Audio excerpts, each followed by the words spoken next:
Taylanddagi Uyg'ur tutqunlarining delosi haqida tunji sud ochildi.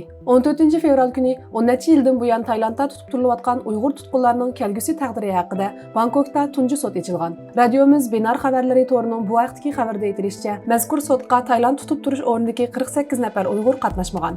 Advokat Chuchart Kampay 29 yanvar Taylandda tutib turilayotgan bu Uyg'urlarni qo'yib berishni talab qilib, sud mahkamasiga iltimos sungan edi. U bu qitimqi sudda mundaq degan: Bu Uyg'urlar Xitoyda hech qanday gunoh o'tkazmagan. Ular Taylandga qonunsiz kirgan gunohi uchun yetarli jazo muddatini o'tadi. Ammo ular 12 yildan buyon intayin nachar sharoitda tutib turildi. Xabarda aytilishicha, bu sudga bir qancha davlatlarning Taylanddagi elchixonalarining xodimlari va BDTning vakillari kuzatuvchi sifatida qatnashgan. Avstraliyada yashaydigan Baxtiyor Bo'ra, mustaqil tadqiqotchi Nirola Alima qatorliq kishilarmi guvohchi sifatida so'z qilgan.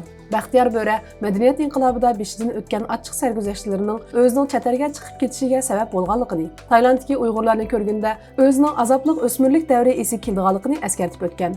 U Taylandda hozirgacha tutib turilayotgan bu Uyg'urlarning o'zi va boshqalardek xotirjam turmushga erishishi uchun darhol qo'yib berilishi kerakligini aytgan. Tadqiqotchi Nirola Alima tutqundagi Uyg'urlarning salomatlik ahvolining intayin nachar ekanligi to'g'risida to'xtalib, ularning davolanish sharoiti yo'q deyarlik.